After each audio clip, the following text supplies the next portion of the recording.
Bienvenue à cette 8e vidéo tutoriel sur GameMaker. Aujourd'hui, nous allons voir bien sûr l'attaque du couteau et nous commençons maintenant. Première chose qu'il faut faire bien sûr, comme d'habitude, créer les sprites que nous allons avoir besoin aujourd'hui. Tout d'abord, on crée le sprite qui comporte à être le couteau.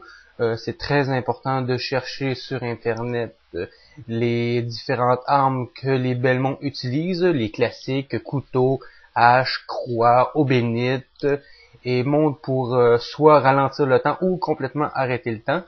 Là maintenant vous pouvez voir que je vais prendre le couteau et je m'arrange pour bien sûr prendre les coordonnées exactes pour qu'il puisse rentrer.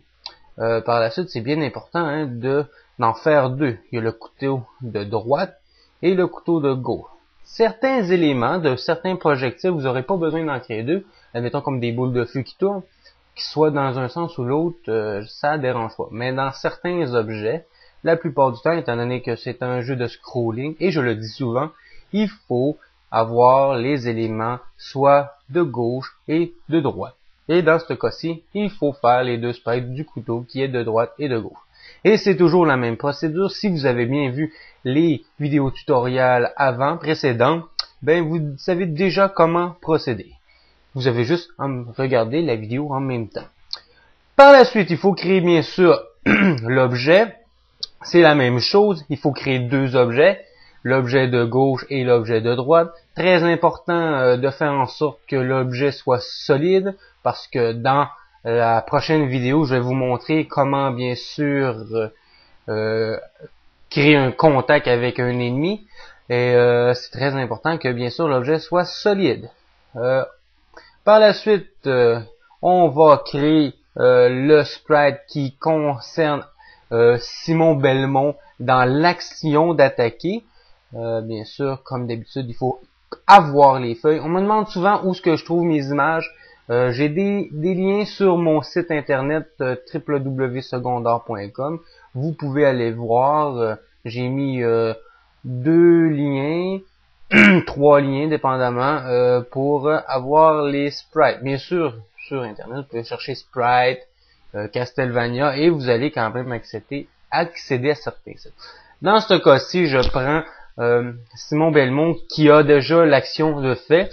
Comme vous pouvez voir, il y avait 3 images. On aurait pu faire une animation, mais étant donné que quand c'est une question d'attaque et qu'on utilise des animations, c'est vraiment beaucoup plus compliqué. À un moment donné, je vais vous le montrer par défaut parce que quand Simon Belmont attaque avec le fouet, j'ai pas le choix. Mais pour l'instant, j'aime mieux m'attarder à quelque chose de plus simple pour par la suite aller vers quelque chose de plus compliqué. Comme d'habitude, la même procédure, on découpe, on duplique pour avoir Simon Belmont à droite, à gauche et on enlève bien sûr le fond, l'arrière-plan, sinon on va avoir un Simon Belmont qui se promène dans une boîte rectangulaire. Maintenant, on crée un événement dans notre personnage Simon Belmont. L'événement qui va faire en sorte que quand on va appuyer sur une touche, dans ce cas-ci, je vais prendre le C, mais vous pouvez prendre la touche que vous voulez. Ok, C parce que je trouvais C couteau, on va faire un petit lien, mais ergonomiquement sur mon clavier, c'est pas le meilleur endroit. Mais ça, c'est à vous de faire des tests, je veux dire, dépendamment, si vous jouez avec un clavier, si vous jouez avec la souris, si vous jouez avec une manette, c'est un choix à faire. Mais je veux dire, l'information reste quand même le même. C'est qu'on fait press, dans ce cas-ci, excusez, c'est le C. Qu'est-ce qu'il faut faire? Il faut prendre, bien sûr, le petit icône qui create moving, ça veut dire qu'on va créer un objet en mouvement. On choisit son objet qui a déjà été créé par avant, qui est le couteau pour l'instant D. Le X et le Y, c'est l'apparition du couteau en rapport à l'image, parce que j'ai marqué relative. Et relative, ça comporte relative en rapport à Simon Belmont. Parce que si on n'avait pas mis relative, ça aurait été en rapport à la room. La vitesse de déplacement, j'ai mis 10. Et la direction, comme vous pouvez voir, je vais aller sur mon site parce que j'ai mis un petit rapporteur d'angle. Parce que moi, personnellement, je m'en rappelle jamais. Parce que, étant donné que c'est anti-horaire, les degrés, comment c'est fait, j'ai souvent l'habitude d'aller voir sur mon site pour ça. C'est que comme vous pouvez voir, ça part de 0 à droite et en allant dans le sens anti-horaire, on arrive à 90, 180, 270 et à fin de compte, quand on revient à 0, c'est 360. Fait que j'ai le choix soit de mettre direction 0 ou 360. Dans ce cas-ci, un ou l'autre, je veux dire, ça revient au même résultat, je mets 360. Je fais OK. Vous allez voir, je vais faire des tests. Je vais lancer le couteau en appuyant bien sûr sur le C. Très important en même temps de prendre l'image. Hein. Le sprite va faire que Simon Belmont va faire l'action de lancer le couteau. Et la petite chose que vous allez remarquer, c'est que le couteau, étant donné que j'ai pas changé les coordonnées de son apparition, va être quand même très proche de Simon Belmont. Parce qu'il faut comprendre que le 0,0 du X et du Y donne environ... faut s'imaginer que Simon Belmont, c'est un rectangle, en réalité, et que le point 00, c'est en haut, à gauche. Okay? Ça fait que plus on va le déplacer, dans ce cas-ci, je vais le déplacer pour le X à 15, et plus tard le Y à 10. Mais ça, dépendamment de vos sprites, parce que c'est des grandeurs différentes, et parce que moi, à fin de compte, je me fie à la main de Simon Belmont, on s'entend qu'il faut que ça soit logique, je voudrais pas que ça sorte de son nez, c'est que je veux que ça sorte de ça apparaisse surtout au niveau de sa main. Pour ce qui est de la distance des X, c'est correct, je trouve que c'est une bonne distance. Il reste simplement à descendre légèrement le couteau, ça fait que je mets 10, et je vais avoir bien sûr le couteau, normalement, qui va être beaucoup plus proche de sa main, ou carrément, en tout cas, dessus, vous allez voir, comme exemple. C'est quand j'appuie, le couteau, là, c'est plus logique. Bon. Là, cependant, quand j'appuie, on a toujours le problème que le sprite reste tel quel, sinon, à moins que je me mette à marcher, et quand on garde le bouton enfoncé et qu'on se déplace, on garde le même sprite. Ça, c'est des choses qu'on va corriger plus tard, parce que ça, c'est important de corriger ces petits problèmes techniques-là. Parce qu'on n'en veut pas. Hein? Fait que là, on rajoute bien sûr la variable qu'il faut indiquer que quand Simon Belmont a l'image, bien sûr, d'arrêt vers la droite, ben qu'est-ce qui se passe? Ben là, il va pouvoir lancer ses couteaux vers la droite. C'est ça qu'il faut faire. Bien sûr, là, je vérifie de temps en temps, je me souviens jamais si c'est sprite index ou index sprite.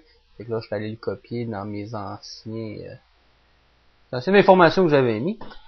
Et là, j'y vais pour un, bien sûr, sprite index. Un jour, je vais m'en rappeler. La valeur, bien sûr, qu'il faut mettre, c'est Simon Belmont, qui est à l'arrêt. Hein? C'est ça qu'on veut. Quand Simon Belmont est à l'arrêt droit, il va pouvoir lancer ses couteaux vers la droite, avec bien sûr le sprite qui fait en sorte qu'il est à la droite, qui fait une attaque de couteau vers la droite. Ça, c'est la base. Toujours la même chose. C'est des choses qui reviennent toujours, ou souvent, en tout cas, pas toujours, mais souvent. Fait que là, pour l'instant, ça fonctionne. On peut lancer le couteau uniquement vers la droite. Parce que c'est la variable qu'on a décidée. Bien sûr, par la suite, qu'est-ce qu'il faut faire? On duplique tout ça, on copie ça, on va te mettre ça en dessous. Faire attention, quand on colle des choses, il y a toujours le dernier élément qui a tendance à descendre complètement en bas, ça fait qu'il faut simplement aller le replacer pour s'assurer que ça fonctionne bien. Et qu'est-ce qu'il faut faire? Ben, notre formule était pour la droite. Tout ce qu'il faut faire, c'est changer les petits éléments en rapport à la gauche. En place de mettre D pour droite, on change le D pour un G pour la gauche. Parce que moi, D c'est la droite et G c'est la gauche, pour me comprendre. Pour la direction, bien sûr, il faut changer la direction. On va le mettre à 180 si on se fie à notre rapporteur d'angle. Et aussi, la chose qu'il faut changer, c'est pas la hauteur du couteau. Le X, on y touche pas. Non, excusez, c'est le Y qu'on touche pas parce que c'est... je pense que je dis n'importe quoi. On va regarder la vidéo là parce que... Là, on y va, on va aller voir pour le lancer du couteau. Là, maintenant, je peux lancer le couteau vers la gauche. Là, si vous voyez, quand le couteau apparaît, il est beaucoup plus en arrière de moi parce que j'ai pas changé le X. Là, maintenant, je fais juste mettre moins et normalement, étant donné que c'est une image qu'on a faite, un effet miroir, on devrait avoir à peu près le même positionnement. pas toujours, ça arrive pas toujours, mais la plupart du temps, quand on est chanceux, ça fonctionne. Et vous voyez, la distance entre les deux est semblable, que ce soit à gauche ou à droite, on a le même effet. C'est ça qu'on veut. Là, pour l'instant, notre couteau, il blesse pas. C'est simplement un objet qu'on lance et il n'y a aucun danger quand il y a un ennemi qui le reçoit. Mais ça, bien sûr, on va le faire à un moment donné. Bien sûr, après avoir fait le key press, il faut faire le release. C'est simplement normal. À chaque fois que vous faites un press en action de Simon Belmont, il y a des bonnes chances qu'il y ait un release. Et dans ce cas-ci, étant donné qu'on lance des couteaux, ce qu'on veut pas, c'est qu'il reste dans la position qu'il a lancé le couteau. Suite après que le bouton soit relâché du clavier, après avoir lancé le couteau, on veut simplement qu'il revienne à l'état normal, que j'appelle arrêt. Okay? Là, en ce moment, il marchait pas, mais il est à l'arrêt, il lance ses couteaux, il est toujours à l'arrêt. C'est que ce qu'on a à faire, c'est d'ajouter une variable qui dit que quand Simon Belmont attaque avec son couteau vers la droite, quand le bouton est relâché, ben il redevient un sprite que Simon Belmont est à l'arrêt, bien sûr, à droite. Parce que on veut toujours faire les deux côtés, droite et gauche. Et quand ça c'est fait, on duplique la formule pour faire la même chose du côté gauche. Ça, c'est normal. Fait que par la suite, tout ce qu'il nous reste à faire, c'est changer les petites informations de droite à gauche. Et on change aussi le sprite, très important. Ça, bien sûr, là, je fais les deux en même temps, mais moi, je vous conseille fortement d'en faire une partie, de le tester, et après ça, faire l'autre. Mais là, pour sauver un peu de temps sur la vidéo, pour qu'elle puisse être téléchargeable sur YouTube, je voulais faire un petit peu plus vite. Fait que là, maintenant, on peut tester, on peut lancer à gauche, et on peut lancer à droite, et nous avons notre première arme qui peut nous permettre d'attaquer. Maintenant, il vous reste simplement à enregistrer le tout, et le prof vous dit au revoir, et à la prochaine vidéo.